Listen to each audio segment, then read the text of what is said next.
नमस्कार, मी डॉक्टर इंदू जाखड, जिल्हाधिकारी पालघर. काल रात्रीपासनं प्रामुख्याने डहाणू तलासरी या भागांमध्ये पालघर जिल्ह्यामध्ये खूप मोठ्या प्रमाणात पाऊस सुरू आहे. या अनुषंगाने बरेचसे रस्ते जे आहेत जिल्ह्यातले ते पाण्याखाली गेलेले असल्यामुळे काही ठिकाणी संपर्क तुटलेला आहे. या पार्श्वभूमीवर आपण रात्रीच एनडीआरएफची इथे उपलब्ध एक तुकडीच्या अनुषंगाने बचाव कार्य सुरू केला होता. त्यासोबतच सकाळी एक एनडीआरएफची तुकडी ऍडिशनली आपल्या जिल्ह्याला उपलब्ध करून देण्यात आलेली आहे आणि ती तलासरी आणि डहाणू दोन्हीकडे एक एक एनडीआरएफची तुकडीच्या मदतीने तसेच स्थानिक प्रशासनाच्या मदतीने बचाव कार्य सुरू आहे.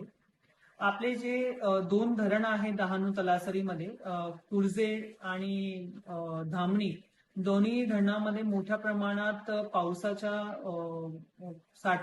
पावसामुळे पाण्याचा साठा वाढल्याने निसर्ग त्या ठिकाणी आपल्याकडनं सुरू करण्यात आलेला आहे. त्या अनुषंगाने डाऊनस्ट्रीमचे जे गावं आहेत त्यांना सतर्कतेचा इशारा देऊन ते पाण्याचा निसर्ग सुरू केलेला आहे आणि प्रोएक्टिव्हली तिकडे कुठलीही घटना घडू नये म्हणून आपले स्थानिक प्रशासनामार्फत जे नदीच्या नाल्याच्या काठेला लोक जे आहेत त्यांना स्थलांतरित करण्याची प्रोसेस सुरू करण्यात आलेली आहे.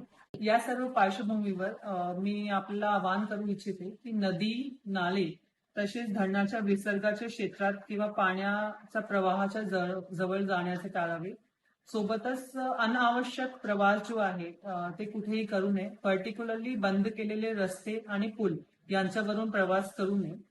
जे काही इन्स्ट्रक्शन्स आपल्याला स्थानिक प्रशासनामार्फत दिले जातील त्यांचे काटेकोरपणे पालन करावे आणि कुठलीही अनुचित परिस्थिती उद्भवल्यास तुमच्या स्थानिक प्रशासनाला कॉन्टॅक्ट करावे. यासाठी आमचे तलाठी, पोलीस पाटील, ग्रामसेवक आणि पोलिसांचे कर्मचारी सर्व ठिकाणी तैनात आहे. कुठलीही अडचण असल्यास त्यांना संपर्क करून आम्हाला योग्य ती माहिती पोहोचावी जेणेकरून बचाव कार्यास मदत होऊ शकते. धन्यवाद.